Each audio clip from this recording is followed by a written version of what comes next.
Peaceful Moon stories. வாங்க குழந்தைங்களா, இன்னைக்கு ஒரு கதை பார்க்கலாமா? இன்னைக்கான கதையோட பேரு தங்க தக்காளி செடி. ஒரு ஊரில் ஒரு அழகான கிராமம் இருந்தது. அந்த கிராமத்தில் ஒரு அழகான குடும்பம் வாழ்ந்து வந்துட்டு இருந்தாங்க.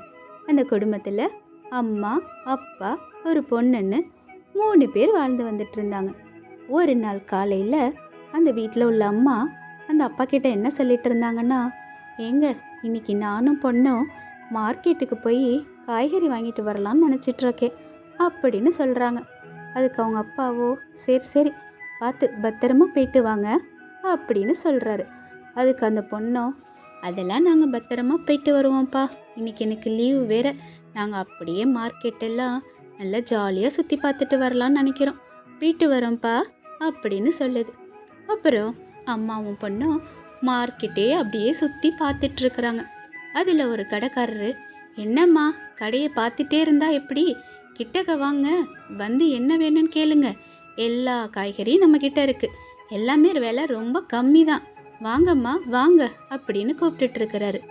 அதுக்கு அந்த அம்மாவோ, ஆமாம் இப்படி தான் சொல்லுவீங்க, ஆனால் கிட்டக்க வந்து கேட்டால் விலையை ஏற்றி சொல்லுவீங்க அப்படின்னு சொல்கிறாங்க.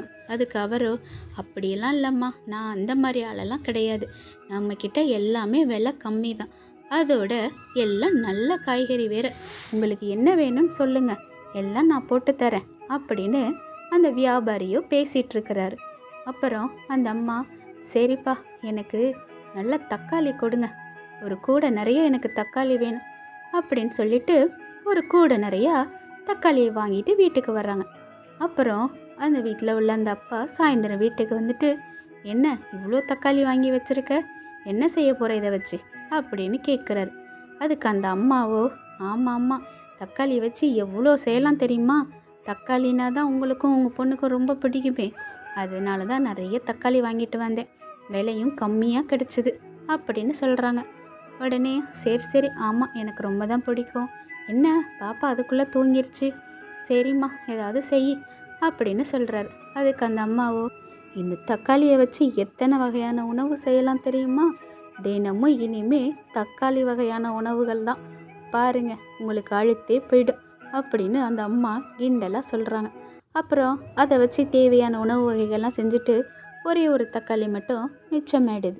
அப்புறம் அவங்க வீட்டு பொண்ணும், என்னம்மா ஒரே ஒரு தக்காளியை விட்டுட்டீங்க, ஆமாம்மா எடுக்கும்போது கவனிக்கலை, கீழே விழுந்துருச்சு அப்படின்னு அந்த அம்மாவும் சொல்லிகிட்டு இருக்கிறாங்க. அப்புறம் அந்த பொண்ணு, எனக்கு இந்த தக்காளியை கொடுக்குறீங்களா அப்படின்னு கேட்குது. அவங்க அம்மாவோ, இந்த தக்காளியை வச்சு நீ என்னம்மா செய்ய போகிற அப்படின்னு கேட்குறாங்க.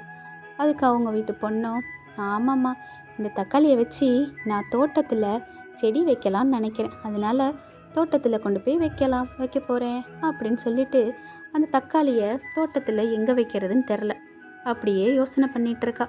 சரி இப்போதைக்கு இது இங்கே இருக்கட்டும், நம்ம போய் வெளியில் நம்ம ஃப்ரெண்ட்ஸோடு விளையாண்டு வரலாம் அப்படின்னு யோசனை பண்ணிவிட்டு நம்ம ஃப்ரெண்ட்ஸ்கிட்டையும் நல்ல ஐடியா கேட்டுட்டு வரலாம் அப்படின்னு அந்த தக்காளியை போட்டுட்டு விளையாட போயிட்டு அப்புறம் கொஞ்சம் நேரம் சென்று திரும்ப வந்து பார்த்தா அந்த தக்காளியெல்லாம் அப்படியே தங்கமாக முளைச்சி கிடக்குது.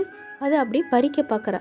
குடுகுடுன்னு வீட்டுக்குள்ளே ஓடியாந்து அம்மா கிட்ட, அம்மா ஒரு நிமிஷம் வெளியே வாங்க அப்படின்னு பதட்டமாக சொல்கிறா. அதுக்கு அவங்க அம்மாவோ, என்னம்மா அப்படின்னு கேட்குறாங்க. நீங்கள் வாங்கம்மா ஒரு நிமிஷம் வெளியில், நான் வெளியில் தக்காளி வச்சுட்டு போனேன்னு அதோட நிலமையை வந்து பாருங்க அப்படின்னு சொல்கிறா.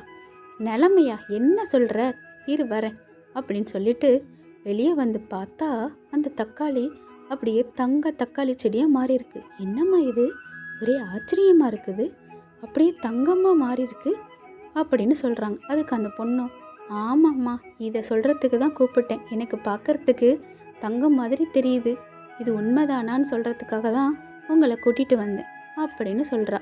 அப்புறம் அவங்க அப்பா வீட்டுக்குள்ளே வந்தோடனையும் அந்த பொண்ணு நடந்ததெல்லாம் சொல்லுது. நான் தோட்டத்தில் தக்காளியை வச்சுட்டு போனேன்ப்பா, அப்படியே அந்த தக்காளி செடி தங்க செடியாக மாறிடுச்சு, ரொம்ப ஆச்சரியமாக இருக்குது, தக்காளியெல்லாம் தங்கமாக வளர்ந்துருச்சு அப்படின்னு சொல்கிறா. அவங்க அப்பா, அடடே என்ன சொல்கிறீங்க, ஆச்சரியமான விஷயந்தான், உண்மைதானா, தங்கம்தானா அப்படின்னு கேட்குறாரு.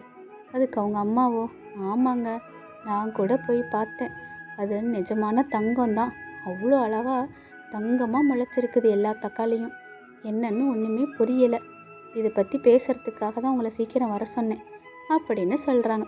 அதுக்கு அந்த பொண்ணும், ஆமாப்பா, நான் தான் கொண்டு போய் தக்காளியை தோட்டத்தில் செடி மாதிரி வைக்கலான்னு முயற்சி பண்ணினேன். அது பார்த்தா நான் திரும்பி வரத்துக்குள்ளேயே அப்படியே தங்க தக்காளிகளாக மாறிடுச்சு அப்படின்னு சொல்கிறா. அவங்க அப்பாவோ, நீங்கள் சொல்கிறதெல்லாம் பார்த்தா ஒரே ஆச்சரியமாக இருக்குது, பிரமிப்பாகவும் இருக்குது அப்படின்னு சொல்கிறார். அவங்க அம்மாவோ, சரி சரி, ஒன்றும் பெருசாக ஒன்றும் பிரச்சனை இல்லை, ஏதோ நமக்கு கடவுள் நல்லது தான் கொடுத்துருக்குறாரு, சரி பார்ப்போம் இதுக்கு மேலே என்ன நடக்குதுன்னு, மற்ற நாள்லாம் எப்படி இருக்குன்னு நமக்கு தெரியல அப்படின்னு சொல்கிறாங்க. அதுக்கு அவங்க அப்பாவோ, ஆமாம் நீ சொல்கிறதும் சரிதான், சரி ஒன்றும் இது பண்ண வேண்டியதில்லை, சரிம்மா பார்த்துக்கோ அப்படின்னு சொல்லிட்டு அவர் கிளம்புறாரு. அப்புறம் அம்மாவும் பொண்ணும் தினமும் வந்து பார்க்குறாங்க, இந்த செடி எப்படி இப்படி மாறி இருக்குது, தினமும் காய்க்குமா இல்லை இன்றைக்கி மட்டும்தான் இருக்குமா அப்படின்னு சொல்லிட்டு பார்த்துட்ருக்குறாங்க. ரொம்ப ஆச்சரியத்தோடையும் பிரமிப்போடையும் அந்த தங்க தக்காளி செடிகளை பார்த்துக்கிட்டே நிற்கிறாங்க. என்ன குழந்தைங்களா, இந்த கதை உங்களுக்கு பிடிச்சிருக்குதா?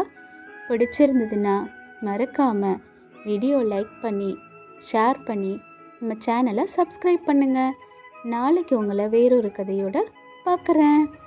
பாய்.